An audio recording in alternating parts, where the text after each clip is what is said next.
Black revolutionaries, distillery owners, Italian fashion retailers, and Motown Grammy winners all share their best stories never before told in any other media outlets on Detroit is Different. Visit DetroitisDifferent.com or download the Detroit is Different app on Apple's App Store or Google's Play Store. Recording. Welcome back to the Detroit is Different podcast studios. And we are in the throes of spring. And so many cool things connect with spring. Some of those cool connections are people connecting through people. And the brother that I got today reached out to me and let me let people know. And I often say this, but for real. Reach out to me if you want to come on Detroit is Different. The platform is open to tell the whole story of Detroit culture and Detroit people. But he reached out to my other brother in name and game, Kari Kimani Turner. So, as people always mess this up, Kari Turner is like beyond phenomenal on almost so many fronts. But he was like, hey, connect with this brother Collin. And I was like, all right, I got you. Say less. So that brings him here. And from there, just a lot of work with philanthropy, a lot of work in organizing, a little bit of urban planning. And that was just from a couple brief discussions, but now we're about to do a deep dive. So you're going to get to meet Collin as I get to meet Collin, and already validated through Kari Turner. That speaks volumes. Mr. Collin Mays, how are you today? Hey, Kari, man, I'm doing great, man. It's a pleasure to be here with you. Thank you so much for the honor. Oh, man, this is a Detroit is Different day. So we definitely rarely get, first off, black folks into philanthropy, black folks into building economic models and urban planning and stuff. This is like something different. And I know all my people that watch like, brother, I've been doing that for a long time. Yes, I know you have. But let me tell you something. A lot of us ain't necessarily in these spaces. Y'all know what it is. Y'all really know what it is. So I can't wait to get to that. But we always start these Detroit is Different stories. Your origin, your people. What led y'all people to the D? That's a great question, man. So my dad's parents originally from Arkansas and Mississippi. Okay, wait. You got to break that down. Arkansas, Mississippi, as I often say, it's like those aren't the natural tracks of Detroit because we have so many people from Alabama, Georgia. Those lines usually go to Chicago, St. Louis, them black folks up in Milwaukee, like the great migration patterns followed the train patterns. So I'm guessing you got family in Chicago and all of that stuff. Oh yeah. I got family in Chicago, Indianapolis, Arkansas, as I mentioned, South Carolina, Florida. I mean, just kind of all across the country. But, for my grandfather, he was an engineer. And similar to your story, my grandfather was a veteran in World War II as well. Okay. And when he got out of the Army, he left the Little Rock area. He's originally from Malvern, Arkansas. And he left the Little Rock area and migrated up to Detroit, where he met my grandmother. Again, these are my dad's parents. And he worked for Edison, DTE, for, over 20 years until he had passed. And he was very dedicated to his craft and very dedicated to the profession of engineering. He was actually the first black to serve in an executive role with DTE. Wow. Edison back in the day. So, wow. So he certainly had a tremendous lineage in terms of making an impact. Okay, all right. So many questions, and let me get this. One of my closest friends is the engineer. So, like, when people hear engineering, we're thinking often like a lot of things. But let me tell you something. Engineering, and Lord knows, Kari Frazier's definition is not Webster's dictionary per se, but it's approaching things and problem solving for any of those systems. So it can be large scale or small scale. And that's where like the drafting and systems and theories, like engineers have long been a big part of here. When I say long, for like definitely the decades connected to the industrial age and the boom of that in Detroit. What was it like in that space, do you think, for your grandfather, as far as like was he like very learned? Was he like one of those people always with books, expanding where the knowledge space was and the scope and everything? Did he do any of that stuff when he was in the military? What was the ground? Yeah, his father was actually a pastor in the Malvern, in Arkansas, in the Malvern Hot Springs area. So I think his love for engineering probably just came from him loving math. Like his siblings were into chemistry and different versions of mathematics and science. So I think he loved math, and I think he saw a career in engineering. I couldn't even imagine in the 1940s being a black engineer. I mean, that's probably unheard of. So certainly he had a lot of great aspirations to make a difference in the community. Okay, all right. So now let's go to the other side. What brings them up this way? So my mom's parents, my grandfather was from Illinois, originally Danville, Illinois. Where is that at? It's in between Indianapolis and Chicago. Okay. It's a little town. I've driven through it. It's like there's like nothing there whatsoever. Like that fast? Yeah, it's just nothing in there. But my grandfather went to the University of Illinois and was actually one of two blacks to graduate from Wayne State's law school, the first to graduate from Wayne State's law school back in 1946. And so his history in terms of coming to Detroit, he was a probate attorney, worked alongside so many great other attorneys that were African American in the early part of the 50s, had a law practice with Attorney Snowden, Conyers, Keith, and my grandfather, his name was Charles Smith, was very instrumental in the probate space and did a lot to mentor lawyers that were coming up in the 60s and 70s and even 80s up until he passed in 2022. So, I'm sorry, up until 2002. So they were very, both sets of my grandparents were very instrumental and just loved Detroit. And I think that's kind of what kept my parents here as well. Okay. And all right, a lot into that as I just completed not too long ago an interview with Jeffrey Edison, also of Wayne State Law School. And Wayne State's relationship with black people, really like every institution in America's relationship with black people, is very much rocky. You know what I'm saying? So even up to that point in the 60s, is one of my big mentors, Chokwe Lumumba, whose mentor was Milton Henry and then George Crockett. So you have this collection of different mixes of black attorneys and black legal professionals that exist in Detroit. And now I'm just hearing that, like that first class, that has to be even more blown away as I like piece more of this story together, like all these Detroiters difference. That first class, who were some of the people like that were his peers, or he was more so like kind of dropping game on the people coming after him to say, all right, maybe we can go to this, we can look at this, we can open and expand, look at these things legally, because legal is a lot about relationships, but it's also about understanding and then being heard, and being a black person in that space already, even to this day, sadly, it can be tough. Yeah, absolutely. No, he did extremely well for himself. I know that he did have a mentor, attorney Harry Bledsoe, who was the father of Judge Geraldine Bledsoe Ford, who is a part of the Women's Hall of Fame here in Michigan. She's passed in 2003, but that was my grandfather's mentor. And he ended up mentoring many others along the line after he graduated from law school, actually to pay homage to not only my grandfather, but my mother as well went to Wayne Law. I've actually established a scholarship, the Smith Family Scholarship for Advancement at Wayne State Law School, and it's catered to students that are Greek. So if you're a part of the Divine Nine, you're eligible for the scholarship. You got to have at least a 2.5 GPA. You have to have attended a Detroit public school to be eligible for the scholarship. So it's a really great way for me to pay homage to my family. Okay, and it's already sounding like it's like high expectations. To much is given. Much is definitely owed, especially when we think about that community, the community that we have. Your parents, what connects them? What side of town?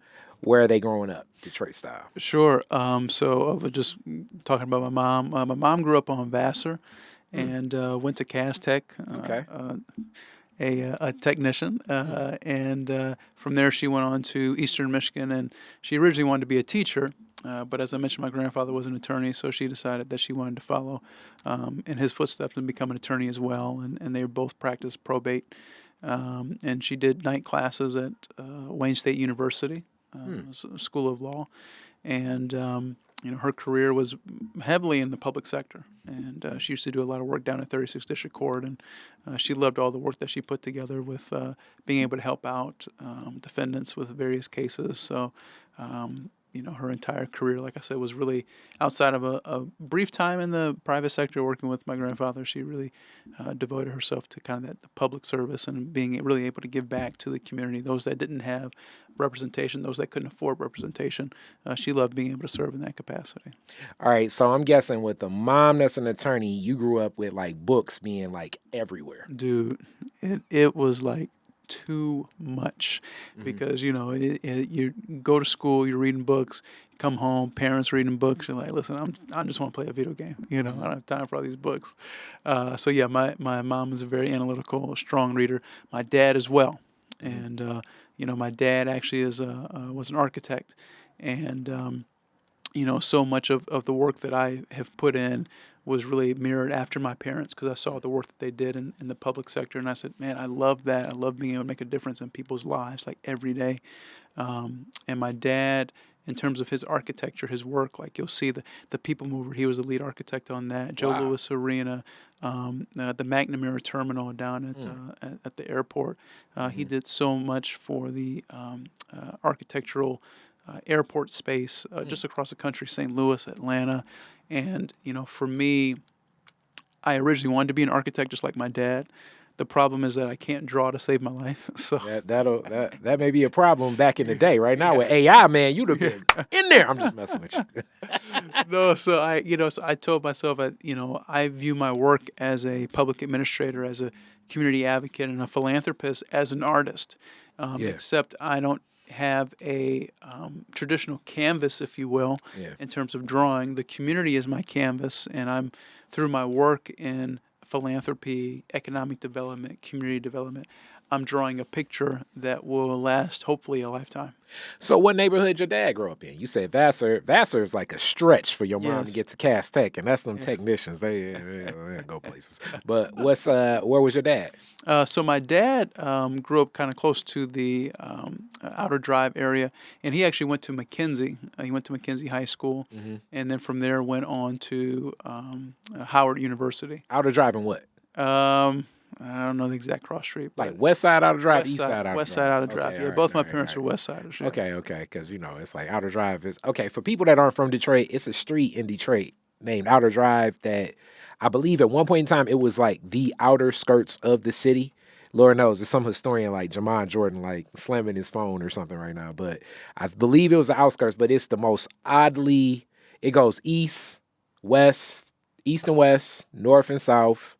Back to east and west, back to north and south. It's one of the most confusing streets ever. So, like, I just got to share that for people just to know that where it was. So West Outer Drive, and in that their connection, and they built. So did they know each other like when they were younger? Did they meet like after college? What was the connection? So and actually I just mentioned this just yesterday, but my parents met through my dad's Uncle Fred. The families were close, so they knew of each other. And I remember hearing a story of my grandmother, my mom's mom, talking to Uncle Fred and saying, well, I have a daughter, but she's real shy and not very opinionated. And then Uncle Fred said, yeah, well, I have a nephew who's not shy and very opinionated. Interesting. And so they were kind of opposites in that regard, but they ended up meeting and, ended up getting married, and here I am.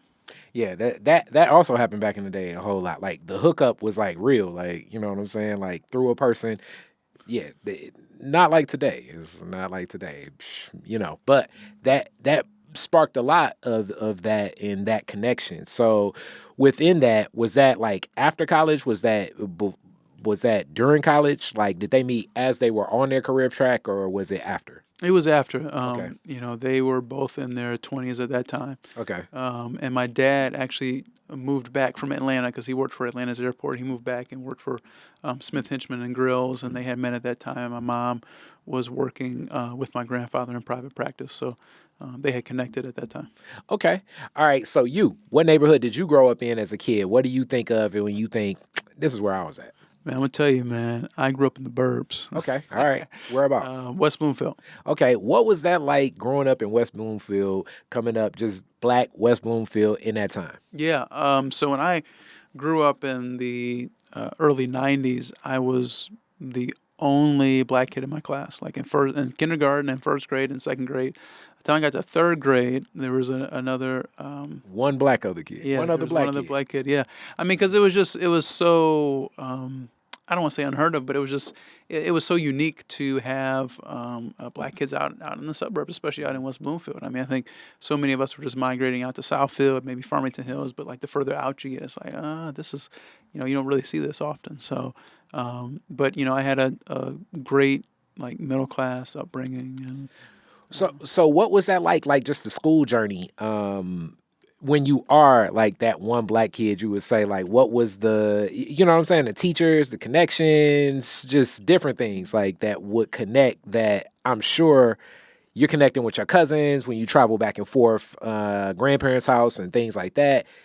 Did it like hit you like, okay, I'm definitely different, not just because I'm black, but culturally things ain't the same? Yeah, no, it was an interesting experience, especially in elementary school, because so many of my cousins did have at least more people that looked like them that they could kind of relate to. And I think for me, what I loved about West Bloomfield was that it was so culturally diverse, and I interacted with every race across the board.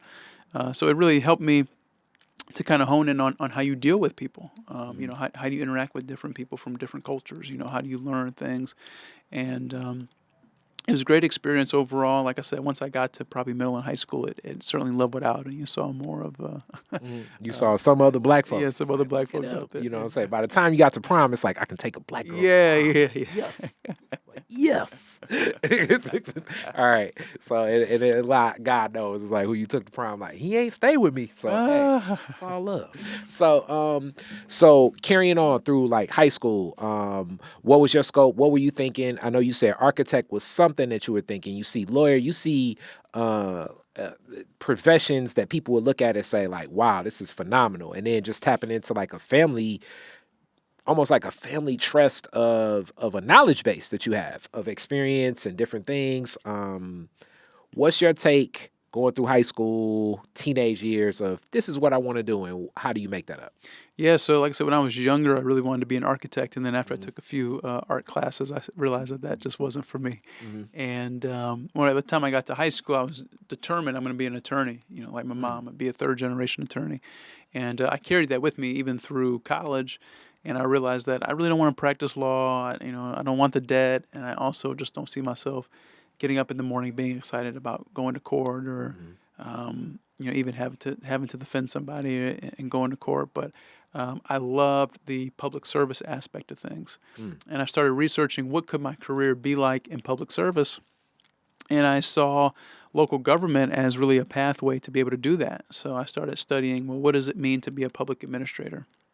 And I think oftentimes when you hear the word public administrator, number one, you don't know what it is. And number two, when you think of a person that works for a community, you're thinking of a politician. And I did not want to be a politician, but I wanted to give back. And I discovered the city management route, in which the city manager form of government, we call it the strong manager, weak mayor, where the manager actually runs the city and the mayor is kind of more so just the figurehead. And I love that because you're really able to go in and be impactful for that specific community. You have a variety of different department heads: finance director, economic development director, public works director, police, fire. I mean, so many areas that you touch, and the local side is so impactful because you're on the ground every day. And the little things that you do, get a library open, get a street repaved, connect with community members, build a splash pad for residents, work on a corridor improvement authority to bring new business attraction and new housing to the area. That's really where the real art of public administration comes in, and that's where you're able to make the biggest difference above working for the state or the federal government. So with that, I love that you shared that, and I have even more questions because it's like, man, you were a teenager doing that. Like you must have loved Sim City or something was going on. But I do want to like often in these Detroiters difference, I like to give context to the people watching. So go back to the tab in YouTube where we're talking about political education and we talk about the structure of Detroit city politics. So municipalities, meaning a city, can be chartered in different ways through a state. The state of Michigan, obviously chartered through part of the United States of America, like the state of Michigan charters different states and different structures. So if you watch our public comment show every Thursday where we talk about what's happening in city council, and you often hear our legal counsel for the city, who is Attorney Conrad Mallett Jr., he'll often say, oh, well, we're going to have to go back to the state for that. That's going to have to get changed through the state. That's going to have to get changed to the state. The structure of a city itself is changed through a state. So the structure of Detroit and a lot of other places, it's a heavy mayoral. So it's a heavy executive functionality. A heavy executive functionality means that the mayor decides and appoints like all of these different departments, department heads and things like that. So a lot of the structure, executive actions and actions that can be taken are taken by the mayor. So now I'm going back to Civics 101 for you guys. So city council has two things. They have legislative. So in city council, they can't make laws because it's not federal. They can make ordinances that are a city law. So still an ordinance can get you in hot water, you know what I'm saying? And also the purse strings, which right now happens to be happening. The budget hearings for the city of Detroit is happening right now. Every July, I think we end up with a new budget in July. That's our fiscal year in the city of Detroit. Like around August, we're getting new monies, quote unquote. So the structure that Collin is speaking of is seen in different places. My brother, Chris Shorter, is a city manager, well, a county manager, like in Northern Virginia now, but he's been in other places. But Baltimore, manager, Baltimore, even Austin, Texas. So a city manager would have the role and responsibility, like what Collin said, like in the structure, if it's chartered that way, of having a lot of those responsibilities of managing the different offices. So you can go to, well, at the end or whatever, go to the city of Detroit and look at all those departments under the mayor.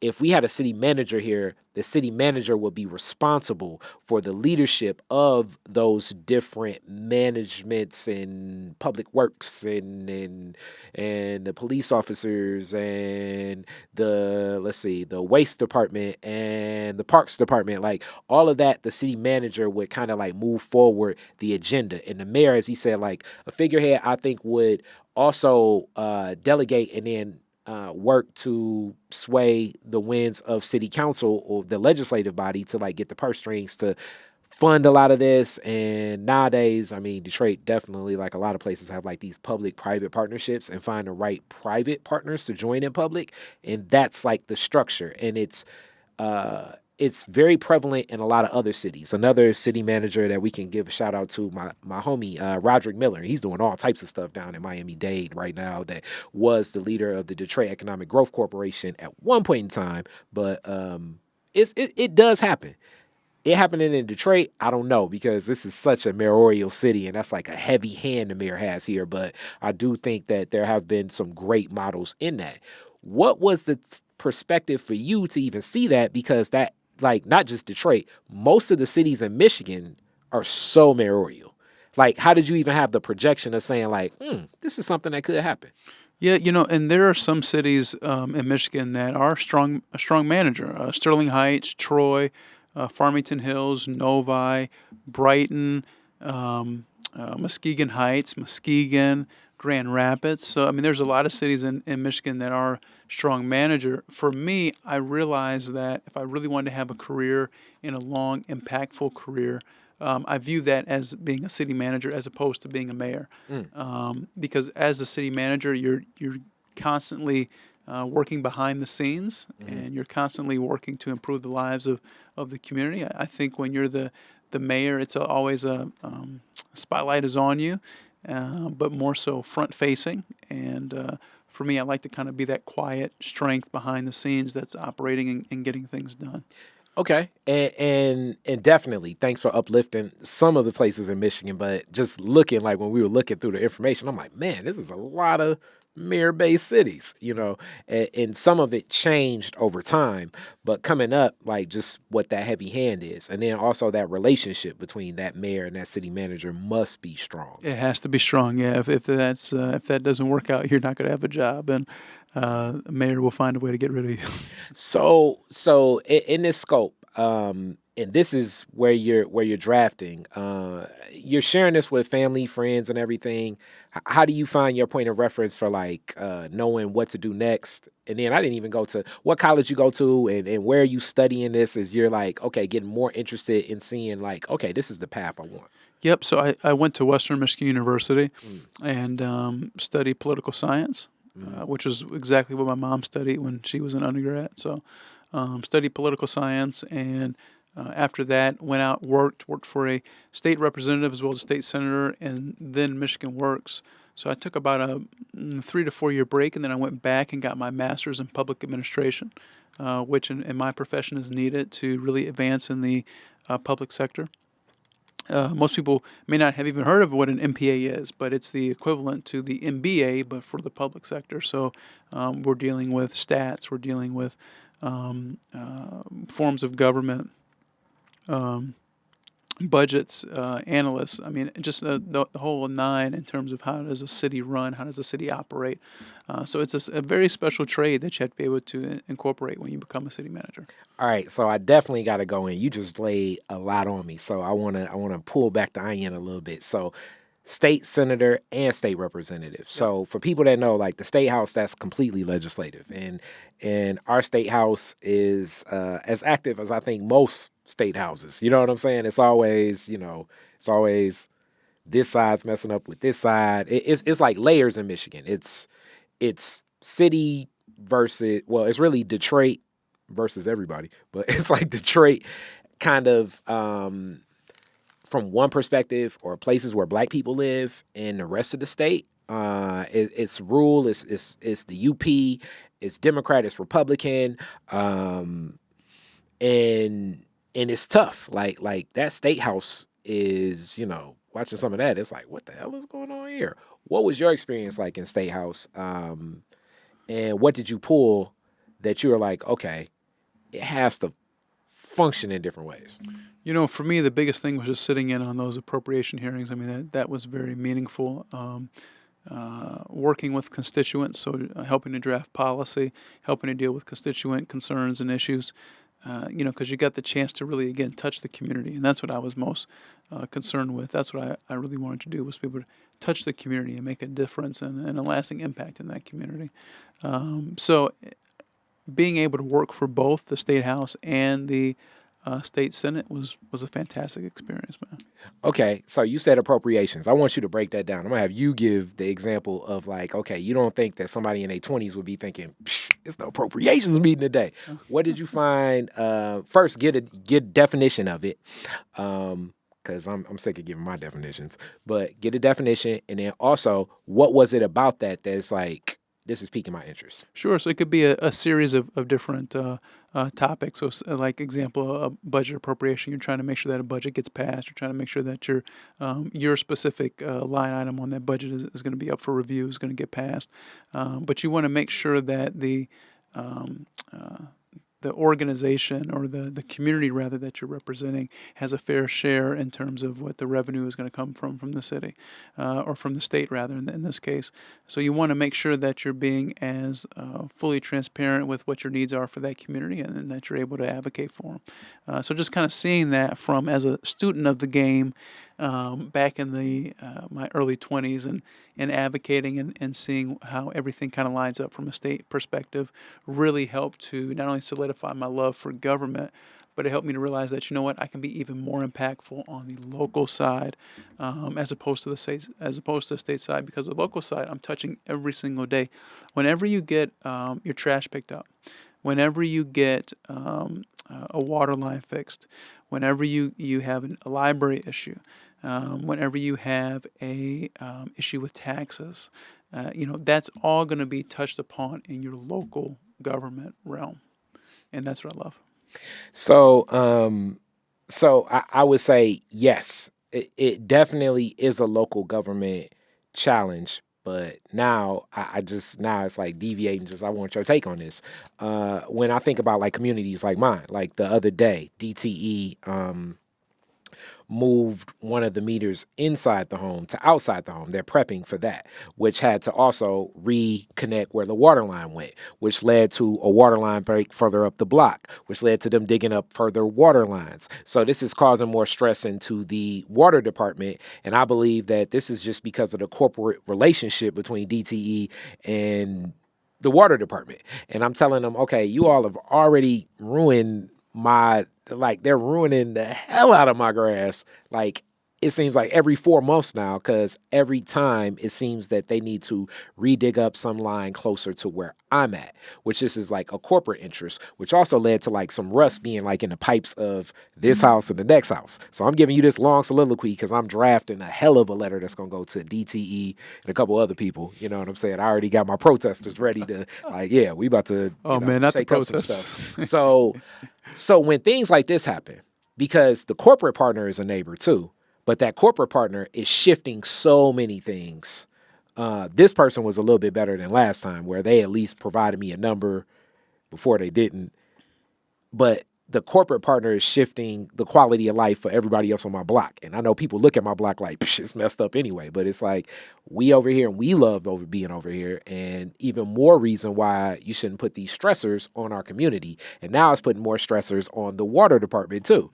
And then I also would question the validity and the sometimes what with services. It's raining right now. It's like, man, hopefully this DTE don't go out. What happens in the play of that for where you're at, like stewarding the relationships between businesses and residents themselves? Because oftentimes in cities that are struggling with more poverty, and communities like mine where I want to say the median income may be like $16,000 a year over here or something, how do you balance this out? And then you have a corporate resident like DTE that's putting billions of dollars into everything, even though a lot of that's still kind of some tax money too, but billions of dollars. Like, how do you manage that? How do you address something like that? It's all about being a good steward of the resources, and it's all about the politics of everything, right? Like you just said, I mean, you have two interest groups. You have the community in general, and then you have the businesses. And how do you make sure that both groups get what they want?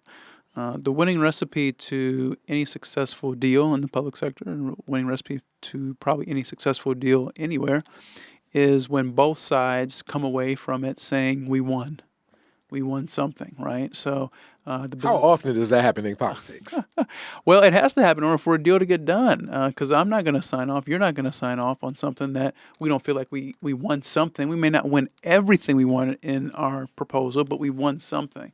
And that's what we have to keep in mind, is that for the community, what is the priority? Like, what is it that this neighborhood wants and needs? And if we can't check five boxes, maybe we check 3. And what does the business community want and need? If we can't check 5 boxes, maybe we check 2. But there's something that gets both sides to say, all right, we came away with something. Let's keep the ball moving. Because if neither side can come away saying we won anything, then you're not going to be successful. And you see that a lot with the strikes that occur with the unions.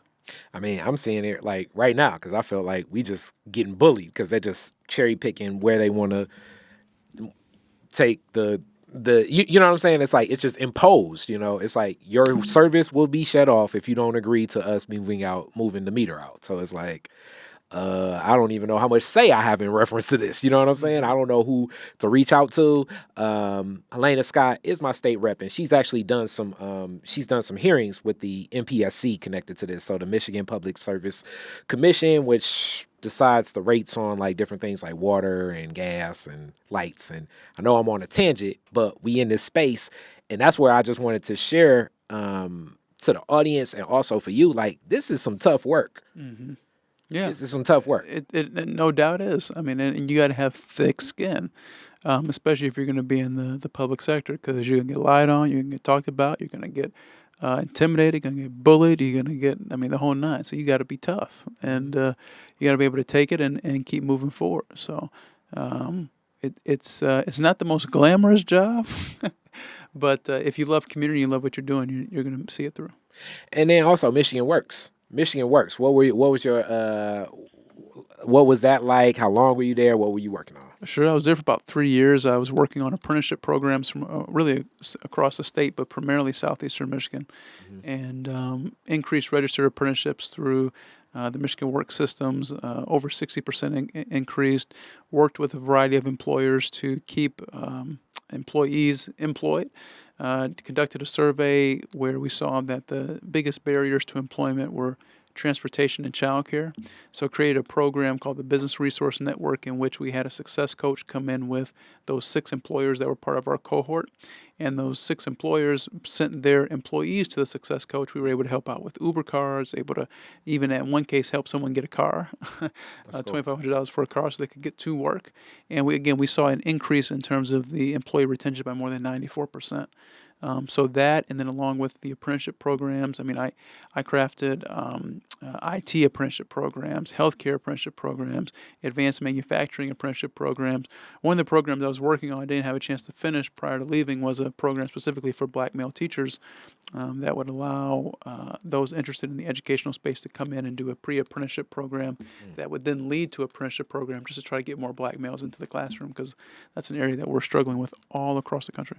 Yeah, and let me say this, okay, also for the people not in Detroit, Michigan Works, or the people in Detroit, like if you've ever filed for unemployment, you were given the opportunity to connect with Michigan Works to actually find ways to get back on track with employment. And another thing in my economics mind, so you're technically unemployed for, like, if you've been off a job for, I want to say 9 months. After that, they just consider you what's that term? A displaced worker. So like my community is full of displaced workers, you know what I'm saying? But for those people that can tap into different programs through Michigan Works, it's been opportunity. So those 2 barriers of entry, which are very prevalent in many spaces throughout communities like mine, transportation and childcare, those are key, you know, that can have direct impacts on quality of life, but definitely getting into a job, which has even a more direct impact on quality of life, you could argue. You know what I'm saying? Sure. So to look at addressing that from hearing that voice and just knowing what that challenge is, that's big. Absolutely. No, I love my work there at Michigan Works. Had a great team. We did some phenomenal work, and really helped the trajectory of the apprenticeship programs that are aligned today.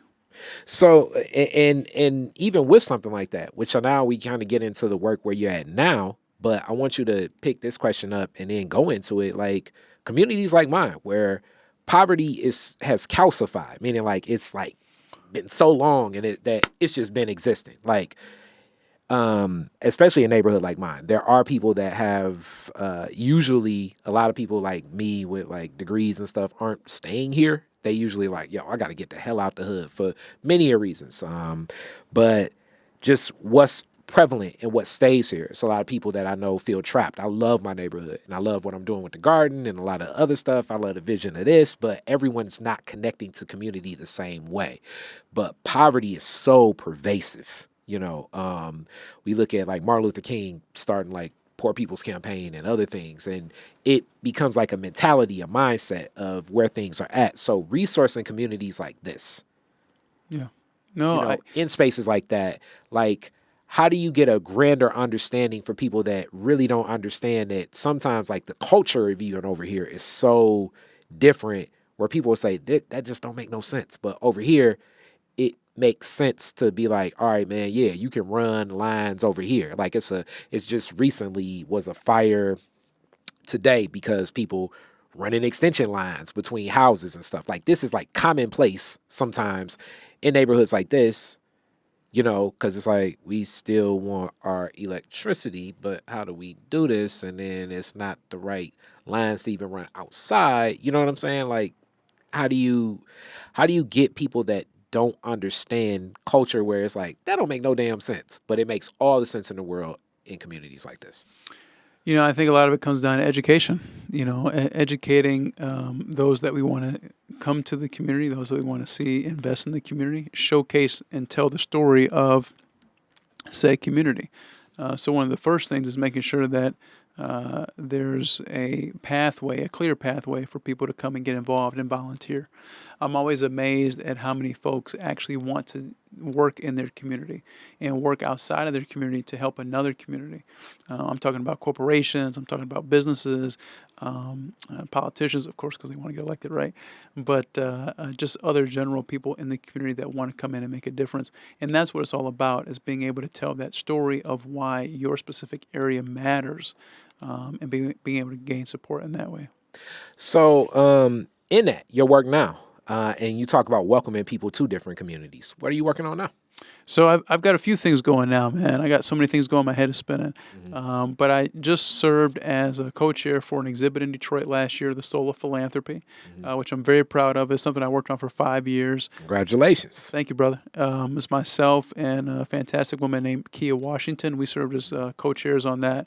And we chronicled Black giving. So typically when you hear the word philanthropy, you think of, I'm just going to be honest with you, an older white guy that's writing a check. You sure do. And while philanthropy is entitled and you have that typical, stereotypical title of someone writing a check, it's so much more than that, especially in the Black community. It's church, it's family, it's community, right? It's education. So what we did was we took this national exhibit, which was founded by Valeda Fullwood back in 2013, and we brought it here to Detroit, and we included a Detroit flavor to it. We had Detroit Gives Black, so we had over 90 portraits of past and present Detroiters from all different walks, from business to education, clergy, community champions, service organizations. We did a special tribute to the Divine Nine, and we showcased what Black giving truly was. And it wasn't always all about the money. It was about the general community giving efforts and the ability to make a difference. Okay. All right. So 5 years working on that project. What led you to that project? And then what committed you to 5 years? What led me to it was I wanted to change the narrative of Black philanthropy. And I wanted to change the way that Black people are viewed by mainstream media and viewed by maybe others outside of our own culture. Because typically, when you hear the word Black philanthropy, a lot of people are like, I don't even know what that means, right? Like, what does Black philanthropy mean? And we showcased what it meant. It's the grandma on the block that's taking care of multiple people's children. It is the school teacher that's going to pick up materials for her students because they don't have a notebook. They don't have a pencil. They don't have a way to really be able to go home and study and learn.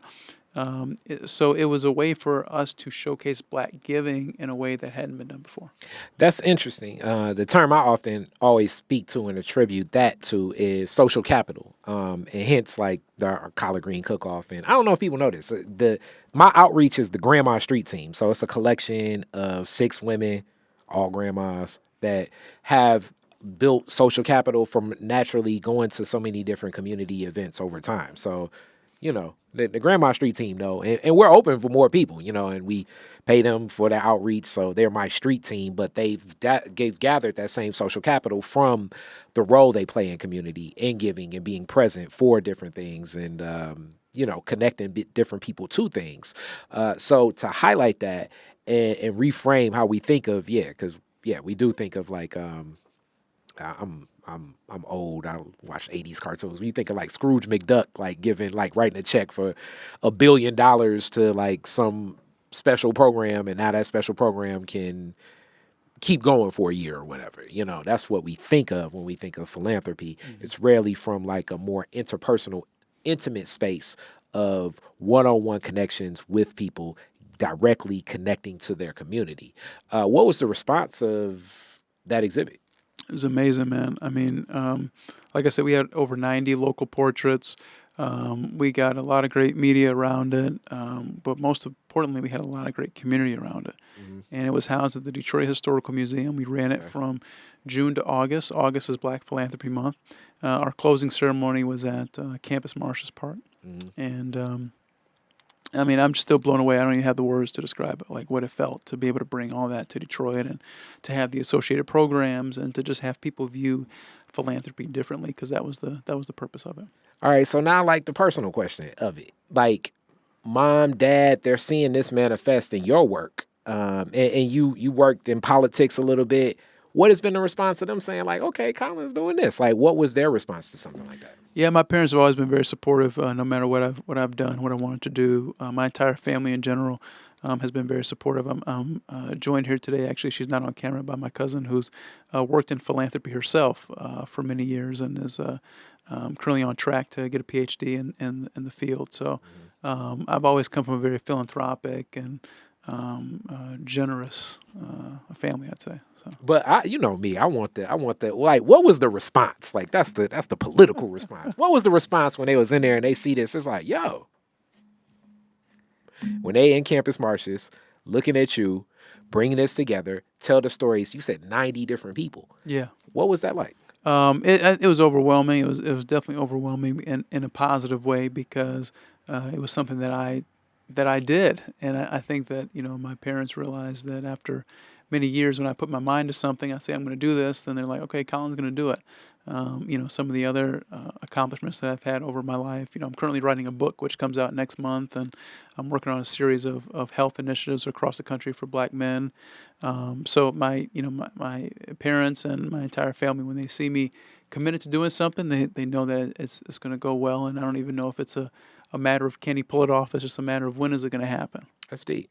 That's deep. So, in this same space, like you just mentioned something else you're working on with Black men and health. So that's a big topic that always exists. Me and my doctor, shout out Dr. Paul.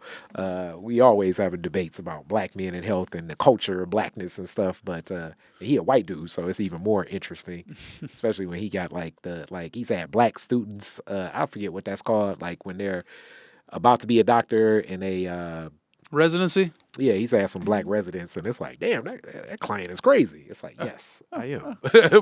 but Black men, health. Why this program? What led you into this space? Well, I'll tell you this, man. I personally have lost 200 pounds over the course of 3 years. 200, wow. 200 pounds, yeah, over the course of 3 years. So I was a big dude. Yeah, I was going to say that definitely is a big dude. Yeah. So my highest was 419, and my lowest was 197. 1 second, time out. You said 419? 419 was my highest, and my lowest was 197. You could be like one of those commercials that like right now it's like people gonna be like, oh, how you do it? Yeah, man. So I really wanted to kind of showcase not only having the discipline, the willpower, but the knowledge around eating healthy, proper exercise, proper sleep. Sleep is so important for health and well-being, but also ensuring that we live long, successful lives. I mean, losing weight was so much more than just I want to get a good body and look good, but it's about what's the longevity of my life and how will my life differ once I am able to obtain a significant amount of health. They always say health is wealth, and I believe that's true. So for me, I want to showcase my story, tell my story. As I mentioned, my book is coming out in April 9th, which is going to be specifically for men in terms of wanting to lose weight, improve mental health, improve confidence, esteem, everything. And then I'm also doing a symposium with Wayne State. And I got to give Wayne State some credit. I mean, Wayne State has been very, not only instrumental to my family legacy, but also in terms of putting on this symposium. I went to them and they were immediately on board, and they said, Collin, this is something that we have to do. We care about the state of Black men's lives. So Wayne State, I gotta give them a salute. Yeah, and when I say, like people should know this, I piece all these Detroiters difference together. And I never would highlight Wayne State itself, even though Wayne State, especially like that fight for like Black studies and a lot of things, some of their testing in the 60s and 70s that, now we know directly was racist. But to point out Wayne State and not point out every other institution, I would be You know what I'm saying? It's like we're pulling hairs. You know what I'm saying? Like this is the American experience, because the American experience when it comes to blackness has been something of, man, it is not the best. It is not the best at all, you know, just because what this nation is and what it represents. But recognizing to get that opportunity and partner and do some things there, and I've done things in Wayne State too. That's big that they're actually giving a platform for something like this. Oh yeah. And you speak about as people know, it's like my weight always goes up and down. Like right now, people are like, man, you losing weight, and it's like, You look good, man. You look I good. think thank you. Just a lot of water and everything, There but you go. other little quirks. But I also think timing. As my business grew, like I tell people, like managing that time. And you talked about sleep. I think sleep does play a big role in it. But 419, that's like you walk on the plane, people like, oh man, you know what I'm saying? Like, oh. Like, and now like to where you at now, what has been the big difference as far as like functionally in that drop, and then staying committed, and then like that shift in the lifestyles also while you keep this business pace? Because I talk to a lot of other entrepreneurs, and sometimes even the person that's slim, like the culture itself, like you can be up late. I know me, I take on back to a lot of this poverty and knowing how money is currency in America, but in our community, the contractors that work for me, the Grandma Street team and all of them, I want to make sure they're paid. And that made like, I gotta stay up a little bit longer, work on this a little bit longer. And you know what I'm saying? It's like, am I gonna get up and get this kale salad, or do I want to get some chili cheese fries? You know what I'm saying? Like these options, like how do you balance that and manage? Because that's where I often tell people is that food can be just as addictive and like a pleasure place where you know you can get to it. And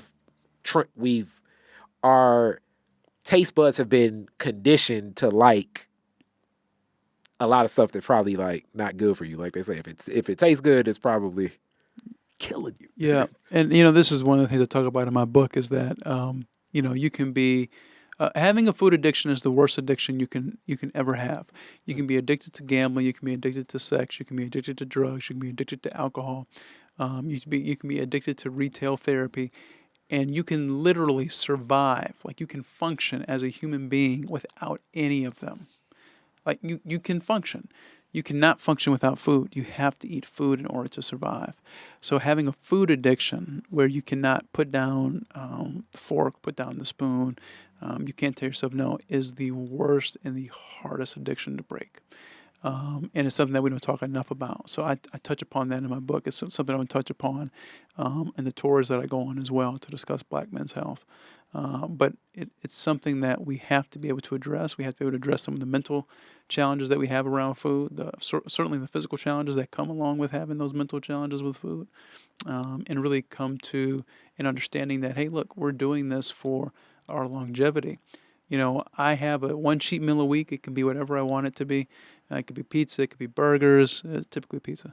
It could be fries, whatever it is. And I enjoy that once a week, and then every other day, it's like I'm disciplined with my meals. But it's the same as budgeting, right? Like when you're going to budget for an expense that you have coming up, or you have your monthly bills, you got to pay rent. You can't over exceed your budget. It's the same with a calorie. So you got to make sure that you're fitting things in properly. That's interesting that you speak to that. So now I got to put you back in that same business space. You're making moves. You're meeting with philanthropists. A lot of this stuff usually goes with, like I often tell people, alcohol too. Like people will be like, oh, let's meet for drinks. Oh, let's meet for food. And then it's like, man, you be feeling like, man, if I don't eat, they're going to be feeling like, what type of snob is this? And it's like, the food is excellent here. We want to go there. And it's like, nah, man, you know what I'm saying? I'm just, I'm on my carrots and broccoli today. And they looking at you like, I ain't giving them a check. Like, how do you balance this out? Because that becomes prevalent as well. Because a lot of this, as we have a culture in America, but especially in Detroit, you know what I'm saying? As I always use the term, it's a lot of Detroit thick people here. You know what I'm saying? And it's different than Miami thick and other places. So like with that, like food is part of culture. It's how we commune. It's how let's meet up. Let's go here. A new restaurant just opened up. Let's meet this place. It's, you know what I'm saying? And how do you balance that in this business trajectory and have the confidence to do that? Because a lot of your meetings is going to take place at places where a lot of food is going to be. No, absolutely. And so what I do, I do two things. Number one, I try to avoid meeting at the lunch hour. And if I'm going to meet for coffee, and I'm just going to get water. But if I do meet during the lunch hour, I just tell people, hey, look, all due respect, I have a very strict diet, and I typically just eat this at this time. Okay, wait, let's stop there. The confidence to say that. Yes. That still takes, I know you just said it just like real cool, but like Bill Ford Jr. is like, this is my favorite steakhouse in town. Every man I meet with likes this steak, and I'm just paraphrasing right here. And that means, you're a real man when I know you like this steak. Because deals like this happen. Sure. And you saying that, having the confidence to say that, it's still a bold act. It's a bold act, but you know what? If somebody doesn't respect that means they don't respect me, and I don't want to do business with them. Okay. Even more of a bold act. Like, I'm just saying, you know what I'm saying? Which I applaud it, but it's nuances, because liquor can be the same way, because drinks often go hand in hand, and the sugar in a lot of the alcohol and stuff, like, and it'll slow you down. Like, yeah, you're not going to have 5 drinks at, I'm 41. So yeah, you're not going to have 5 drinks at 41 and then wake up tomorrow and then I'm going to get on the track and run a couple miles. Ain't happening. Maybe at 25, possibly, but definitely it ain't happening at 41. So like knowing that same discernment, because food is a part of that celebratory culture, I think, here. And do you like get into this, as you do these forums and these workshops? Yes, we talk about everything from food to exercise to the mental health challenges that Black men specifically face in the country. Everything from employment to family to friends to relationships. We're under some tremendous stress, and I think that's what's really causing a lot of us to have premature death. So you said friends. That's interesting. So mental health and friends. What's the connection between Black men, mental health, and friends? That's interesting. I never even heard that put together, but I'm sure I can follow if you give me the context. Well, I think that a lot of Black men feel lonely. I think a lot of black men feel lonely in terms of, you're waking up, you're going to work, whether that's in office or working from home. You feel isolated. You may not have it goes back to what we talked about earlier, right? When I'm growing up and I don't have others that look like me or others that are around me. And depending on the fields that you're in, you may not have another person that looks like you or that's around you. And that can make you depressed. And that can make you unengaged or just uninterested in your job. So there's a lot of different factors that Black men face when it comes to the workplace, and a lot of different factors that Black men face when it comes to friends, because as we get older, it gets harder to make new friends. We know that to be a fact. So if you are already working at a disadvantage where maybe your field doesn't allow you to meet new people, then you may not be able to make new friends right away. Yeah, it's like the Drake song, No New Friends. And it is kind of odd, like, you know what I'm saying? Like, if I met somebody like, hey, you want to hang out one day? It's like, oh, man, what is this guy on? So I'm not going to hold you up. Like, that is kind of, and I'd have my fight nights, my boxing match thing. So if I know somebody likes boxing, hey, pull up. You know what I'm saying? We're going to have a Haney fight. And then it's like, yeah, co-mingle with these people I've known most of my life. And that's one cool thing that I think our friend group is pretty tight. And we've been tight for a while. And a couple people have changed. I think one of the key differences when I think of the friends is usually as they're growing in their paths, when homies get married, you know what I'm saying? Or homies, that or different life changing events that kind of like change trajectories, sometimes they'll be less involved or less active. How important is having that friend cycle? Because I also looked at my dad, and I consider probably like me, my sister, like as family, we're more friends. So how important is that friendship role for Black men? And then you're tying it to mental health. That's interesting. It's vital because without strong friends, I can personally attest I wouldn't have been able to get through some tough times. So I think that having great friends certainly boosts your mental capability, boosts your confidence, and it allows you the ability to get through those struggles of life. Everybody needs a friend. And my mom always told me growing up, if you can count on your hand all your true friends, then you're blessed. And I think that's so true. That's interesting. Also, because half the time we laughing and possibly talking about each other and then laughing about something from back in the day or something, but it's still like a bond that we've grown over the years. And in that same space, as people speak to mental health, do you culturally think, because one of the things that's unique about the mental health when I've sat in counseling, it's so unique. Like the entry forms always, and I've done it for myself, and then also like in caretaking for other family members, help them in that space. It's like, the entry form sometimes, maybe my analytical mind, it's like, what are you dealing with and what do you want? And like paths to like, are you looking for money? Are you looking for a relationship? Are you looking for, and it's like, okay, I'm not necessarily looking for any of these things. I don't necessarily know. I just want to talk.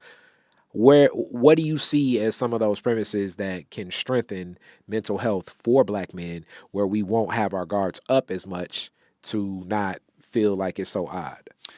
Therapy for sure. I will say one thing that really helped me through some troubling times was that I would get together with two friends, and we would have a no judgment conversation with each other once a week. What's a no judgment conversation? I hear the title, but I want you to break it down. So we would talk about the challenges that we faced during that particular week before, or even a challenge that's been ongoing in our lives. And we would listen. So each person would talk for 15 minutes straight, and we would, kind of interact with the person and talk about some of the things that we wanted to support them on. So we would devote 30 minutes to each other. 90 minutes total, 30 minutes for each person, to get the opportunity to not only speak their piece, but also have the opportunity for us to kind of comment or be able to provide some sort of level of assistance. And, it ended up being something that I really needed. So having that support system and that friend-to-friend support system certainly helps the mental aspect of things. I like you shared that. And then shout out to my goddaughter, Talay. I know Talay's probably watching this like, I told you. Because we had like one of the longest talks like a couple years ago when I was talking about my girlfriend at the time. It's like, man, she'll just be talking, and it's like she don't know when she talks, I'm thinking of solutions. And she's like, sometimes she just want to talk to her man. And it's like, oh, Talay, that's dragging. But you just uplifted and kind of edified in that same concept of like, sometimes speaking it out, as I definitely think through conversation, people can tell from this forum,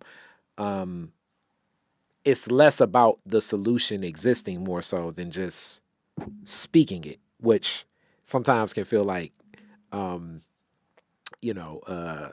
some of the most agonizing things ever, because I'm hearing things and I'm thinking of solutions instead of just onboarding and listening most times. And that same conditioning of one of the biggest stressors that I think as Black men being defined as what we do and what we can do, more so than just naturally who we are. And that is a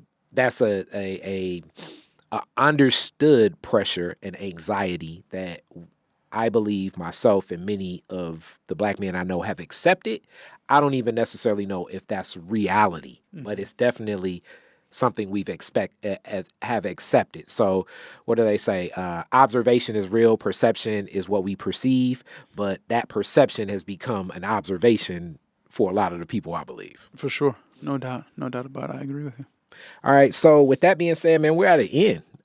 So I don't know what else you want to uplift and what you want to speak to. I got my classic questions, but we know you got a book coming. Yes, sir. We know, I'm guessing that Black Philanthropy is coming back for once again. August through December 2025 next year. Okay. And we're going to be featuring some new Black philanthropists in and around Detroit. And, okay.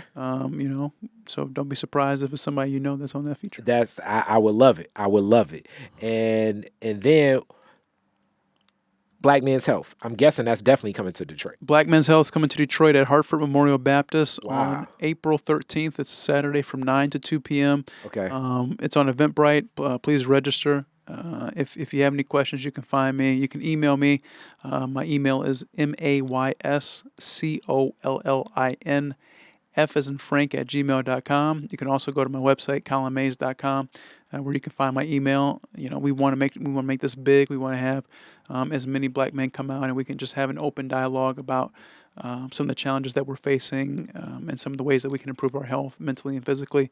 We're going to have health screenings at the end of the symposium. We're going to have breakfast, healthy breakfast served at 9 o'clock, and then health screenings at the end of the conversation. So, man, it's just going to be a good day of fellowship for the brothers. Okay, that's good. That's good. That's good at Hartford as well. And that continues. So, classic Detroit is different questions now. Your very first car, year, make, and model, and year you got it. My very first car was a 2022 Ford Explorer. It was actually my dad's car, and he gave it to me after he had paid it off. 2002, I'm guessing. I'm sorry. Did I say 2022? 2002. Jeez. Okay. Because I was gonna say, man, it's like, oh my gosh, it's like your dad really, he had the DeLorean. He came to the future, got the car, and went back to the past. Like, wow. Okay, where's the first place you went when you got it?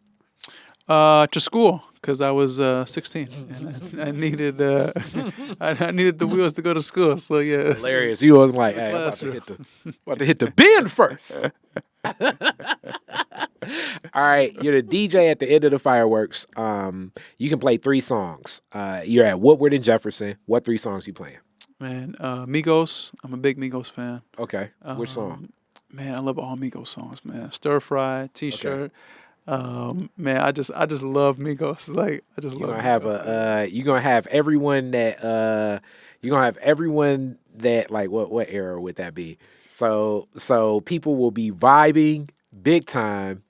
That's let's see, the Migos era. What do I think? And Migos has influenced a whole lot of rappers, surprisingly. Oh yeah. You know, so yeah, you're gonna have the people rocking out there. They're gonna be partying. Yeah, man. Migos. You know, I grew up a big Slim Thug fan too. Man, you know, okay. Like, I remember I saw Slim Thug too at a party in Houston back in 2018. And Slim Thug's a big dude. Like he's about 6'6", 250 pounds or something like that. I'm 6'5", like 210. So. And we were looking like basically eye to eye, and I remember I was with my best friend, and we were just kind of hanging out. We were getting ready to leave, and it was just like one of those day parties. And I went up to him. I was like, "Man, Slim Thug, man, you used to be," and like everything I said was "you used to be." And like at the end of the conversation, he's like, "Man, get out of here," And I was like, "What's the problem?" And my friend was like, well, "You just kept saying you used to be, like he's not relevant anymore." And I was like, "Oh man, I didn't mean it like that." But I know it's like, oh man. It's like no more chopped and screwed. Collin Mays, I'm just messing with you. But yeah, that's definitely so you gonna have a party rocking. Yeah, that's how you gonna end it. Yeah, I like it. Yes, sir. I like it. Last question. You could rename Woodward after one Detroiter. Who would it be and why? Oh man, that's a great question. Name it after one Detroiter. Oh boy.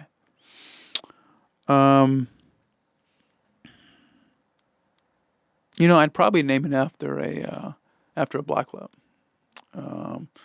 Either after a block club or I would name it... what block club? That's a tough question, too, because there's so many great block clubs in the area. I think that for something like that, off of one Detroiter, Detroit has so much history, man. I mean, Detroit has... And that's why it's the question, man. We got to get rid of that slave owner. It's a $1 million question, too. There's been so many great Detroiters that have come across, educators, business people. I think that someone who I've always held in very high regard is Shirley Stancada. And, I think that she's always been a champion for the community. So, if I had to pick one person, it'd probably be Shirley. That's good. What's Shirley's story?